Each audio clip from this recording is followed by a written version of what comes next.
Ever wondered how different cultures perceive and handle menstruation, particularly when it comes to intimacy? Today, we're delving into a topic not often openly discussed: the norms and perceptions around sexual activity during menstruation in India. We'll be exploring both the medical facts and societal norms associated with this topic, considering the delicate balance between personal choice, cultural traditions, and health considerations. So prepare your curiosity and open your mind as we unravel the layers of cultural, societal, and medical perspectives on this subject in India. India, a country rich in tradition and culture, holds varied perspectives on menstruation. As we delve into the heart of this topic, we find that the societal norms and cultural beliefs surrounding menstruation in India are diverse and complex, often shrouded in layers of tradition and mythology. In many parts of India, menstruation is considered a time of impurity, with roots in ancient texts that depict it as a period of cleansing, where women are temporarily set apart from routine activities. These beliefs extend to the realm of intimacy as well, influencing attitudes towards sexual activity during menstruation. Often these traditional norms deem such acts as inappropriate or even sinful.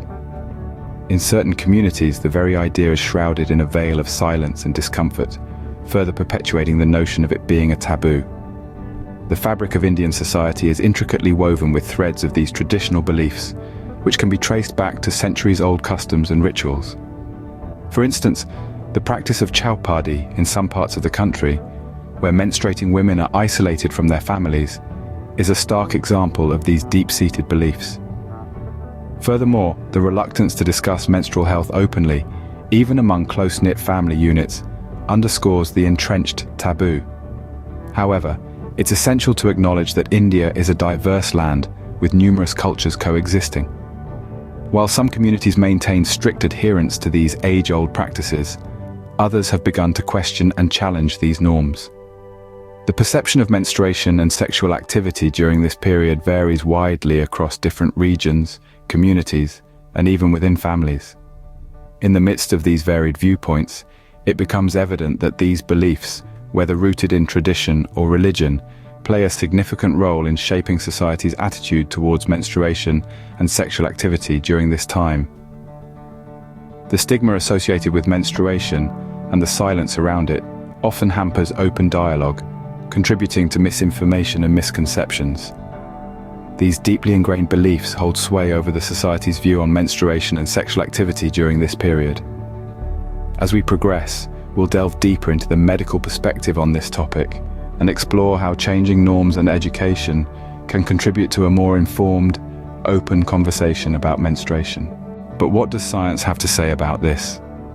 From a purely medical standpoint, engaging in sexual activity during menstruation is generally considered safe. The human body is a remarkable machine, capable of handling a wide range of activities, even during the menstrual cycle. Physiologically, there's no concrete reason to avoid intercourse during this time. In fact, some women may find that they experience heightened sensitivity and increased arousal due to hormonal changes, making this period a potentially pleasurable time for sexual activity. However, it's crucial to note that engaging in sexual activity during menstruation can come with its own set of risks. One of these is the increased likelihood of transmitting sexually transmitted diseases or infections. This is because the cervix opens up slightly during menstruation to allow for the passage of menstrual fluid, which can potentially make it easier for bacteria and viruses to enter the body.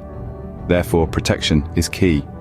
Using a condom can help reduce these risks, ensuring a safer experience for both partners. Also, the presence of menstrual blood might increase the risk of bacterial infections, especially if one of the partners has a weakened immune system. It's important to maintain good hygiene practices to mitigate this risk. Furthermore, some women might experience discomfort or pain during intercourse due to menstrual cramps or other conditions like endometriosis. It's essential to listen to the body and respect its limits. If intercourse during menstruation causes any discomfort or pain, it should be avoided. Lastly, while it's less likely, pregnancy can still occur from intercourse during menstruation. Sperm can live inside the female body for up to 5 days. And if ovulation occurs early in the cycle, there's a possibility of conception. So if pregnancy is not desired, appropriate contraceptive measures should still be taken. So in essence, the medical perspective on sexual activity during menstruation is quite neutral. It's neither encouraged nor discouraged.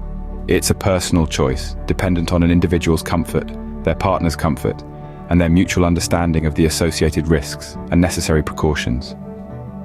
From a purely medical perspective, it's a personal choice with its own pros and cons. So, are these traditional norms and attitudes changing with time in India? The answer, in short, is yes. The wheels of change may be turning slowly, but they are indeed turning. As the country plunges headfirst into the future, we're observing a shift in attitudes and norms, especially among the younger generations and urban populations. These groups are challenging traditional beliefs, and the taboo surrounding sexual intimacy during menstruation is no exception. A combination of increased exposure to global perspectives, access to a wealth of information online, and a growing sense of individualism has led many to question and reassess age-old customs. Education plays a monumental role in this shift. With knowledge comes power, the power to challenge, to question, and to change. Schools, colleges, and universities are becoming platforms for open conversations about menstrual health and sexual wellness. The seeds of change are sown in these open discussions, where students are encouraged to think critically and form their own opinions. Awareness, too, is a key player. Campaigns and initiatives that aim to destigmatize menstruation and promote healthy sexual practices are gaining traction. Social media, a tool used by millions across the country, is becoming a powerful ally in spreading this awareness. And let's not forget the role of healthcare professionals. Doctors, nurses, and other medical practitioners are actively debunking myths and misconceptions, providing accurate information about menstruation and sexual health. Their words, backed by years of rigorous study and experience, carry significant weight in this fight against misinformation. This shift is not just confined to the urban landscapes. Even in rural areas, we're seeing the beginnings of change. Non-profit organizations and government initiatives are reaching out to these communities, spreading awareness and education. It's important to remember, however, that change does not happen overnight. It's a gradual process, often met with resistance. But as the saying goes, Rome wasn't built in a day.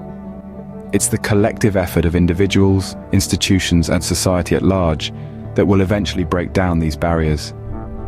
Change is slow, but it's evident as more and more individuals challenge the status quo. Education plays a pivotal role in changing these norms, but how, you might ask? Let's delve into this fascinating topic. Education, in its many forms, is a powerful tool in dispelling myths and misconceptions about menstruation.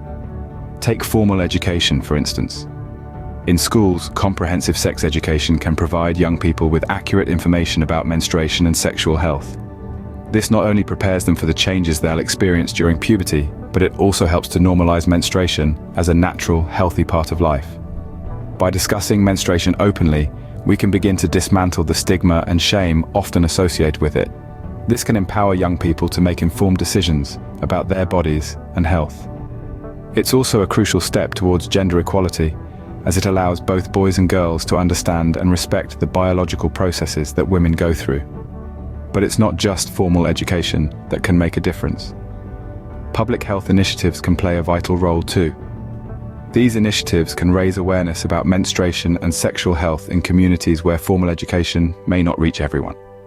They can provide resources, support, and information to people of all ages, helping to break down barriers of ignorance and misinformation. For example, health campaigns can use various mediums such as social media, radio, or community workshops to spread knowledge and foster open conversations about menstruation. These initiatives can reach a wide audience, from adolescents to parents to community leaders, fostering a broader understanding and acceptance of menstruation. Moreover, these initiatives can also challenge harmful beliefs and attitudes, promoting a more positive and respectful approach to menstruation. They can encourage people to question outdated norms and to embrace healthier, more inclusive attitudes. So, in both formal and informal ways, education can dispel myths, foster understanding, and promote healthier attitudes about menstruation. It can empower individuals to make informed decisions about their health and well-being. It can challenge societal norms and promote gender equality. Education, therefore, is a key factor in shifting societal norms and attitudes. And with that, we move on to our final scene. So, what does all this mean for sexual activity during menstruation in India? Let's take a moment to reflect on the key points we've explored today. We began by examining the cultural and societal norms that have historically governed this aspect of life in India. These norms, deeply embedded in tradition and religion, have often discouraged sexual activity during menstruation, viewing it as impure or taboo. However, we also delved into the medical perspective, which suggests that there is no inherent health risk associated with this practice, provided it is consensual and precautions are taken to maintain hygiene. Most importantly, we've seen that attitudes are changing. As we navigate through the 21st century, we're witnessing a shift in perceptions. Younger generations, empowered by education and access to information, are beginning to question and challenge these age-old norms. They are fostering open conversations about menstruation and sexual health, breaking down the walls of silence and stigma. Yet, change is a gradual process. Traditional norms still hold sway and influence attitudes, but the seeds of transformation have been sown, and this is where education plays a pivotal role.